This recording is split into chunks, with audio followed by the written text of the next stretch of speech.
Assalamualaikum warahmatullahi wabarakatuh. Pamirsa, subscriber Dongeng Sunda Mang Cecep Goro Bacep anu satia satuhu manco di payunan HP sewang-sewangan di mana bae ayana. Dina dangat ayana urang neraskeun hanca dongeng antara paeh jeung hirup bagian kalimat. Ieu iasana Bapak A. Tholib.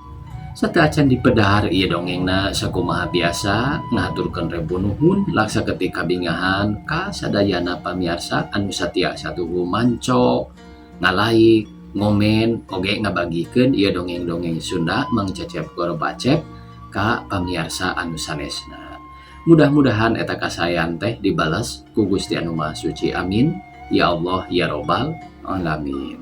Sumangga supados teu nya kolong teuing kana waktos wilujeng ngadangukeun.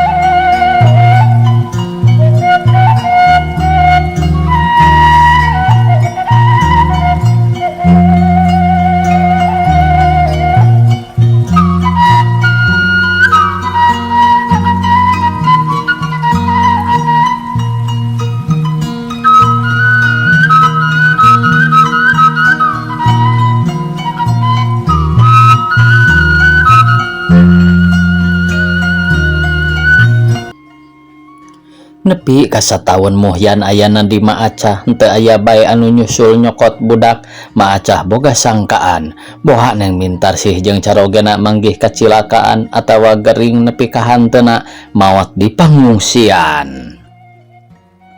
Kaayaan di Cikajang beuki tiiseun nunggung si loba anu geus aringkah ka tempat-tempat anu rame nyered ka kota nu gede. Sawarehna aya oge nu baralik ka tempat asal sarakanana. Maacah usahana beuki tiiseun dagangna kendor da puguh urang Cikajang mah carangan nu balanja. Ku kaayaan kitu teh keur Maacah mah kacida pisan ngarasa susahna. Dina hiji peuting kira bada isa Maacah keur diuk nang hunjar lambar bari nyarande kana bilik nu geus ngahlob tapak Maacah nyarande. Muhyan sare digigeranana sajeroning hatena Maacah nyarita. Kumaha usaha teh beh dieu bet beuki henteu kaharati bae boro-boro tepi kana pake teh keur meuli bea setengah letereun oge aya nepi aya henteu geus aya 2 poena dahar oge nyampe bae sakapeung sok dicampur jeung kulub kacang leheung ari sorangan beuteung geus biasa jeung geus kuat sedang ari ieu budak mah can biasa jeung acan kuateun. Jeung saenyana Maacah teh sakalian ngaliwat sacangkir oge terapisan ngasaan dibikeun bae ka muhyan dibelaan kajen henteu sorangan. Ret Maacah ngareret ka budak nu keur saret tibra di gigireunana, budak diteuteup ti luhur tina lebah sirahna dipapai tepi ka lebah sukuna. Muhyan sarena dibuligir disimbutan ku simbut anu tatambalan leungeunna ngabuliglag henteu kabunian.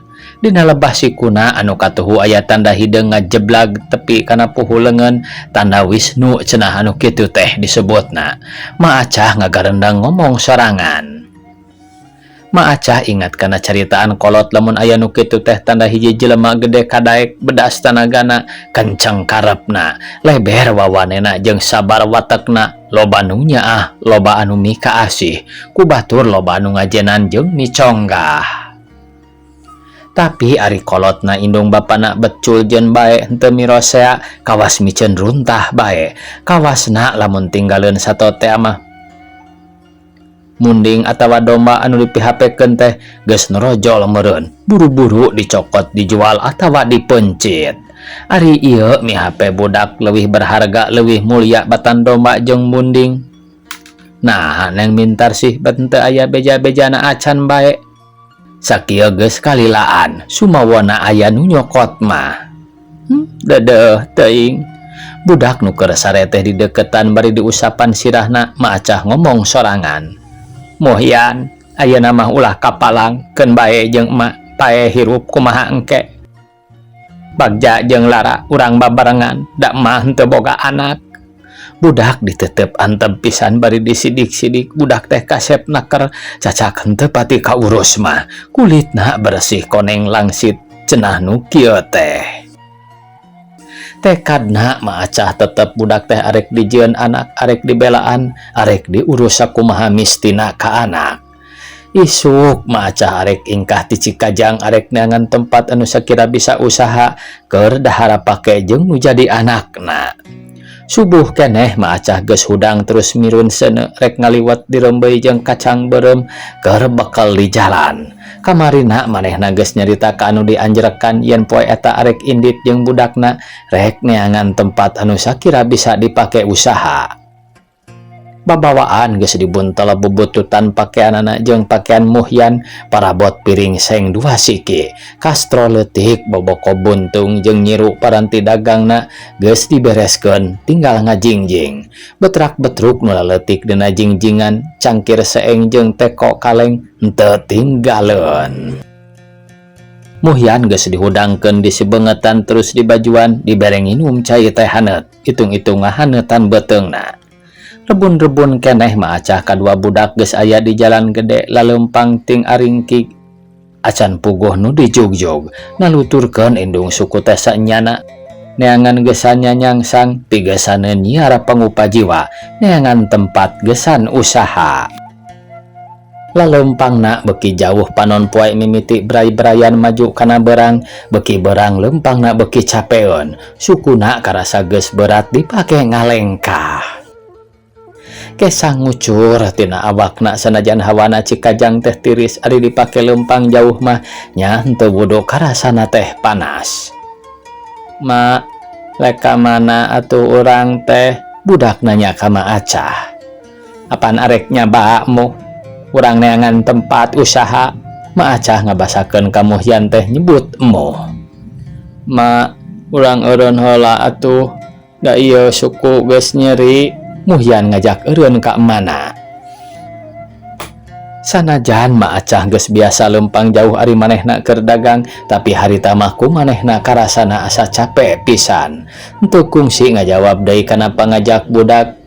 Reg bae eureun di sisi jalan, brek bae diuk jeung anakna. Pabawaanana digolerkeun dina jukut maksudna arek muka bakalna, tapi henteu tulus. Ti kajauhan ngadenge gerang-gerung sora aleutan mobil. Maacah rungah-ringah rada kageteun geus heubeul ka kara harita ngadenge deui sora mobil. Leuwas campur sieun manehna arek jung indit tapi mobil kaburu jol manten. Mobil nu pangheulana pinuh ku tentara marawa bedil, pandeurianana pinuh ku anu tarumpak rakyat campur jeung tentara, aya deui sababaraha mobil anu rakyat wungkul. Di tukangeunana aya deui mobil wajah sababaraha hiji. Reg mobil teh eureun teu jauh ti tempat manehna diuk jeung anakna. Jut anu tarumpakna tarurun maacah samar rampak ngaleper sukuna nyorocod lantaran anu tarurun tina mobil teh walanda wungkul. Eta walanda nyamperkeun ka maacah bari nanyapokna teh. Nalnek pengungsi? Iya juragan tuan. Maacah membalanana gugup bakatku kasima. Ayo naik, pulang ya, pulang. Maacah ditungtun ditaikeun kana mobil jeung anakna, betrak-betrukna oge ditaikeun kana truk nu ditumpakan ku manehna. Dina truk dibere bungkusan roti hiji sewang dititah di dahar ku tentara nu aya dina luhur truk. Henteu badai carita rotina terus bae dibuka di dalahar. Muhyan mah memeh ngadahar rotina teh dialak ilik heula manehna ka karanyahoun, acan nyahoun rasana jeung ngaranna. Tapi ari nempo makna ngadahar mah kop bae ku manehna didahar. Bari ret deui ka indungna bangun anu hayangeun nyaho ngaranna anu keur didahar ku mana jeung ku manehna. Mobil nyemprung ngajugjug kota Garut sakurang nu kaliwatan teu pati rame ku jelema sumawana kendaraan anu sejen. Harita mah masih keneh sepi. Garut geus kaliwatan, leles, Lebak Jero, Nagreg, Cicalengka, Ranca Ekek, mobil terus bae henteu areureun heula, terus bae ngadius ngajugjug ka Bandung. Maacah nu heubeul aya di Bandung apaleun mobil teu kebon waru kakalerkeun di lebah jarebes baheula truk teh areureun nu tarumpakna sina turun sina arabus ka gedong nu aya di dinya. Di dinya dibaragi dahar dipernahkeun dina samak nu geus beunang nyadiakeun di eta tempat keur sararena. Isukna dibaragi dahareun roti sababaraha hiji, kornet sababaraha kaleng jeung dibere pakaian samping jeung bahan pibajuan. Ari geus dibaragi mah harita keneh di sina kalaluar sina baralika satempat-tempatna. Baralikna dibahanan surat supaya sabulan sakali daratang deui nyokot rangsom bagian dahareun kadinya. Maacah oge jeung Muhyan kaluar ti eta tempat maksudna ngajungjug kakapi alona karegol sugan geus aya di imahna.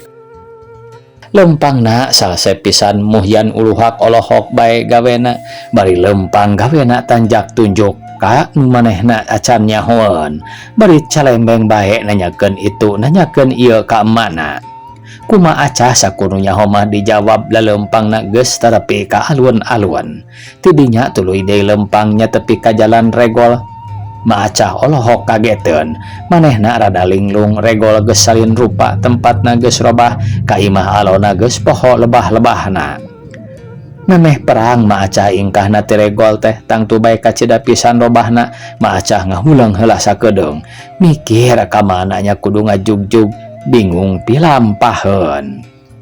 Maacah jeung anakna anu bingung pilampaheun gek bae dariuk di sisi emper bioskop sakedeung, tidinya jeung deui arindit maju ka kulon. Maksudna arek terus kasasak pagarsih sugan aya kawawuhan baheula beunang disirurukan saheula anan. Lempangna tungkul bari setengah ngalamun, Muhyan ngiclik bae ti panderi, lempangna ingkud-ingkudan nyirieun keneh suku urut lempang poe kamarina. Lebah parapatan maacah henteu luak liuk noyod bae lempangna pikiranana jongjon bae ngalamun. Henteu nyahoeun, rarasaanana henteu keur mentas. Mobil anu keur mengpeng ti kidur kakalirkeun oge henteu kanyahoan, ari Muhyan mah jauh keneh ngiclik pandeurina. Siut, cekit, grit. Sora rem mobil disakalikeun, bari dipengparkeun ka beulah kulon.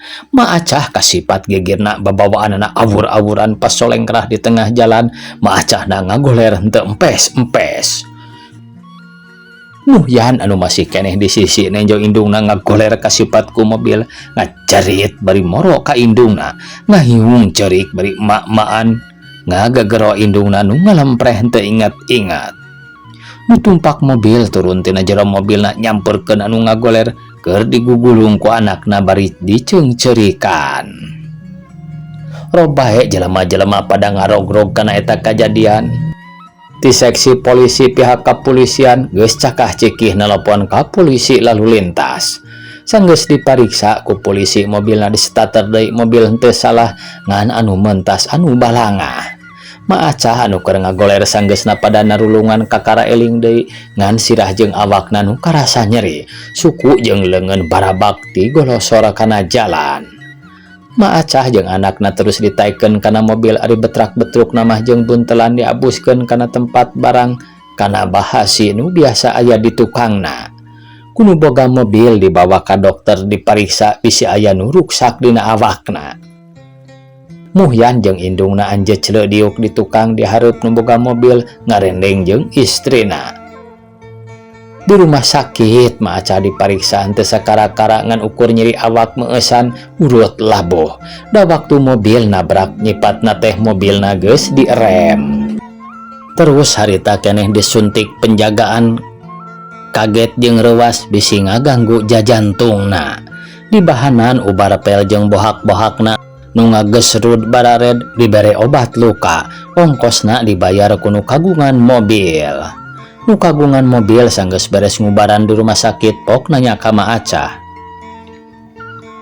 "Ma teh hare ka mana? Jeung tes di mana?" Ma Acah ngajawab, abdi teh wangsul ngungsi juragan, bade milari kapi alo diregol, mung teu aya, teu kapendak kerompok na acan. Abdi teh bade milari bae menawi aya nu keresa ngarawatan. Istrina anu dina mobil katinggalina semua anu karunyangan ret ka Muhyan, ret ka Ma Acah juga anu naksir naha jelema bener henteuna. Eta istri nu elak kacarogena bari nyarita ku basa nu henteu kahartieun ku Ma Acah. Maksudna mah naros kacarogena kumaha upama dirawatan bae dah butuh kurencang di bumina. Carogena unggep tawis nyeluyuan maksud istrina. Istrina nyamperkeun ka Ma Acah bari naros daek henteuna Ma Acah milu ka bumina ngabantu-bantu digawe di anjeunna. Nuhun Neng, sateu acana oge abdi ngahaturkeun nuhun kana piwelas Neng. Celak bae Ma Acah dikana mobilkeun deui mobil maju ngadius ngajugjug ka bumina anu kagungan mobil. Henteu lila mobil di jalana mobil eureun di hareupeun hiji gedong nu gede tur agreng lega pakaranganana pinuh palataranana ku tangkal jeung kekembangan. Dina tembokna naplok aksara jenengan anu kagungan bumi. Dijieuna tina marmer meunang ngukir Raden Raharja jenenganana nu kagungan eta gedong agreng teh. Nu tunggangna lalungsur Ma Acah jeung Muhyan oge taruron. Raden Raharja lebat ka gedong ti payun ari istrina angkatna ka pengker bari ngagupay Ma Acah supaya nuturkeun anjeunna. Ma Acah dipernahkeun di kamar tukang deket dapur. Ma Acah dipiwarangan tos heula ari nu kagungan bumi teras angkat ka payun lebat ka gedongna. Muhyan jeung indungna dariuk dina dipan ngantos nu kagungan bumi bari diuk Ma Acah ngareureuhkeun jeung anakna. Urut lempang jeung urut manggih karewas. Henteu lila nu kagungan bumi sumping bari nyandak dahareun dipungkur nuturkeun murang kalih istri geulisna kara yuswa nembe 4 taun. Tah Ma dalahar keun bae ayeuna mah reureuh bae heula engke bantuan kuring sagawe-gawe di dieu. Ari ieu budak teh anak emak saha ngaranna? Sumuhun Den, ieu teh pun anak pun muh wastana. Sabaraha taun emak umurna? 7 tahun panginten Den, umurna kirang langkung. Ma Acah ngira-ngira umur Muhyan da puguh teu nyahoan umur nu sabenerna. Murang kali istri tuturuti nyebat ngaran. Moh cenah ibu. Sumuhun moh, sur ibuna bari imut ka putrana. Pek atuh geura dalahar heula. Teras bae nu kagungan bumi mulih deui kalebat gedongna sanggeusna mikeun dahareun mah ka Ma Acah. Prak bae Ma Acah dalahar jeung anakna nikmateun pisan dalaharna teh maranehna geus heubeul henteu maranggih dahareun anu ngareunah. Isukna Ma Acah awakna geus seger deui geus ngamimitian digawe babantu di anu kagungan bumi digawena saragap pisan henteu aya ngawaguna. Bubuhan geus maranti biasa barang gawe beberesih jeung beberes henteu diutah eta. Kawantu Ma Acah jigana geus biasa ngawulaan menak jeung ngawulaan anu beunghar teh. Nu kagungan bumi katinggalina bingaheun pisan kengeng rencang nu nyumponan kapalaina anakna oge moh tara cicing diajar sagawe-gawe. 2 bulan lilana Ma Acah aya di dinyana. Den ningrum istrina Juragan Raharja dareh deh jeung someah pisan karencang matak conggah nu jadi bujang. Tapi tunduk jeung isin perbawana sapiwaranganana estu matak suka jeung bungah ngalakukeunana. Saberesna tina barang gawe jeung geus beberesih, Ma Acah geus disalin awakna ayeuna mah seger deui geuning manehna teh acan kolot-kolot teuing umurna. Ari sehat jeung pakaian alus mah pakaian lungsuran ti dununganana. Pukul 8 geus aya di kamarna keur dahar jeung anakna moh oge ayeuna mah beresih beunang make pakaian alus kengeng nyalinan Den ningrum make kampret bodas di calana sepan pondok pulas panci estu pikalucueun pisan. Ma Acah sajeroning keur dahar teh ngareret ka anakna nu silaan dekat yang hareupan alas dina sajeroning pikirna. Henteu weleh heran ku anakna beuki gede teh bet beukit tembong kaberesihanana kategepanana. Boa ieu budak lain anak jelema henteu puguh kawasna, anak jelema aya harakatan, anak jelema aya darajatna, pantesna mah lamun ngilik pasipatanana jeung pamuluna pantes ieu budak teh sanajan aya di jero gedong ieu oge. Lebar temenan lamun ieu budak henteu boga pangarti, henteu ngambo pisan pangajaran sakola. Nyaah bahanna anu sakieu alusna henteu pantes manehna mah hirupna lamun ngan saukur jadi purah-purah tukang ditutah-titah diituh etah kitu dina pamikirna Ma Acah.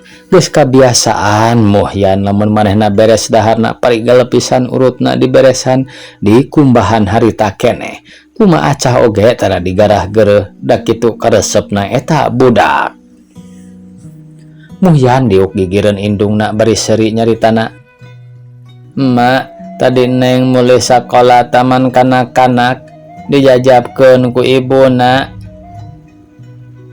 Abi ningalikeun ti katebihan resepnya Ma, sakola teh ari sakola teh paranti anu beunghar wungkul anu henteu boga mah kawas urang henteu meunang meureun nya Ma." "Ih, meunang urang oge sakolamu asal boga bae keur mayar uang pangkalna, keur mayar unggal bulan jeung meuli bukuna pada bot sakola deui. Ari nu jadi syarat utama mah aya karep. Lekeun jeung keur anu henteu boga mah bari daek ikhtiar nyiar keur ongkos-ongkosna." "Ah, ari kitu mah atuh moal hoyong sakola, tapi moal sakola taman kanak-kanak da geus gede, hoyong sakola eta bae sakola rakyat." "Nya bae da geus meujeunna muh teh sakola, tapi Ma acan bisa ngabuskeun sabar bae heula sugan taun hareup." Henteu kanyahoan reup bae budak teh sare digigireun indungna ari indungna masih keneh diuk bari nyarande kana tembok. "Ah, isukaan arek nyarita bae ka Enden. Moal tiasa ngamar, arek pindah bae di kampung, arek milu di Cibarengkok di tatangga si Amin. Aya kamar kosong supaya budak teh bisa sakola henteu kagok jeung deukeut ongkos sakolana ti dinya mah. Budak teh." Ma Acah ngomong dina jero hatena. Isukna Ma Acah dina waktuna keur salse nyarita kadununganana yen manehna nadawi di hoyong di kampung sawios ngadamel mah bade mios subuh keneh sareng wangsulna mah saberesna bae. Kudununganana tadi nama henteu karujukan tapi nya ari lami-lami mah diidinan bae. Maksud Ma Acah teh Ma Acah jeung Muhyan 3 poe tina waktuna popoyan kadununganana geus aya di Cibarengkok nyicingan kamar sewaan tempat nama sedang bae. Duaaneun mah hiji kamar jeung sabelah kamar aya dapur jeung tempat parabotna. Subuh-subuh Ma Acah indit bareng jeung Amid bujang lalaki dununganana balikna oge nya kitu keneh. Ari sore sok mawa dahareun keur anakna.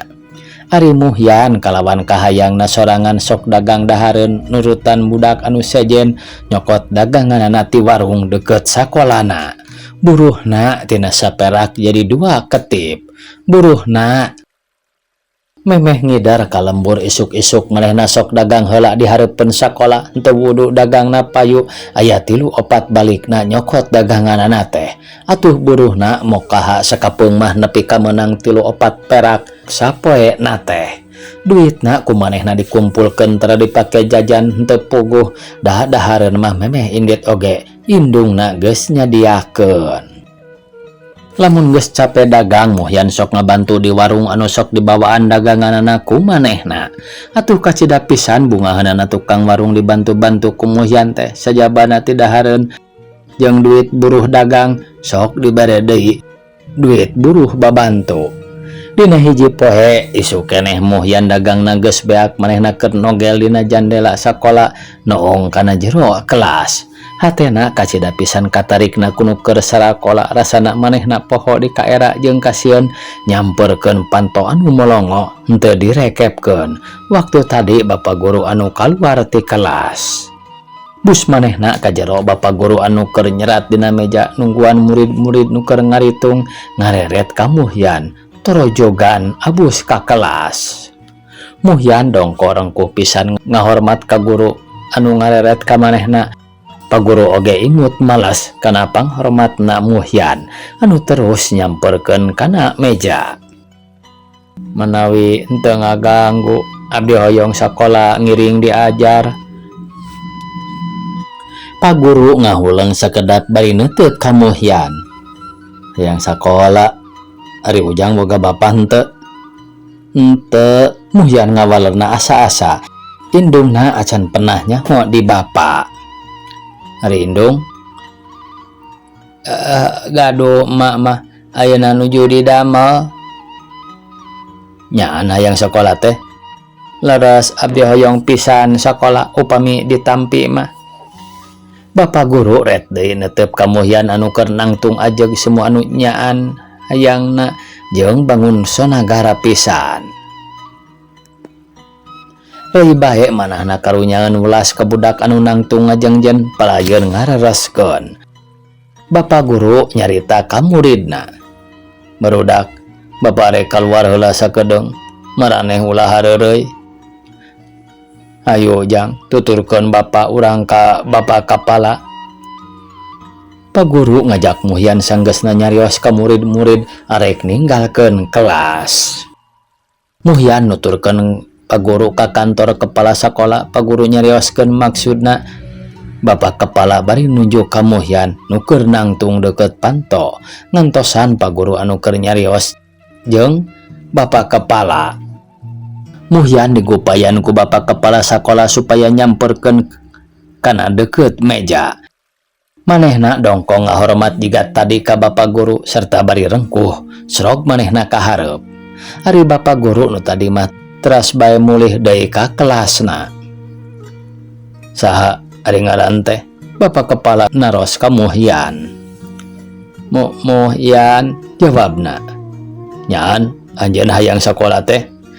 Sumuhun manawi aya piwelas abdi tiasa ditampi. Saha ari ngaran kolot anjeun nu baris nanggung bayaran jeung kaperluan nu sajana? Ari sepuh mah mung aya emak bae, maacah ngaranna teh. Ari nu nanggal mayar sareng keperluan sanesna abdi bae bade buburuh dagang. Bapak kepala sekolah rada ngahulang nguping jawaban Muhyan kitu teh anjeunna beuki hawatoseun serta nyarios dina manahna. Yatim meureun budak teh, tapi naha ieu budak teh jiga anak jelema mampu jeung jelemana jiga anak jelema aya harkatna paripolahna mah. Isukan bae ka dieu ngamimitian sekolah bari mawa wang pangkal tuh di kelas anu itu engke urang diajar teh tapi geus ketinggalan 2 bulan kudu bisa nyusul. Bapak guru nuduhkeun kelasna sanggeus netepkeun uang pangkalna jeung bayaranna ka Muhyan bari ngajajabkeun nepi ka lawang panto. Muhyan permisi ka Bapak kepala sakola manehna nyokot heula wadah dagangan nu kosong tadi disarandekeun dina tembok sakola memeh asup ka kelas. Bapak kepala sakola teras ningalikeun ka Muhyan kana lampah paripolahna nepi ka lesna Muhyan balik bari ngajingjing wadah daganganana. Karunya budak teu bogaeun Bapak. Bapak kapala ngagarendang nyarios ku anjeun beri lebat deui ka jero kelas.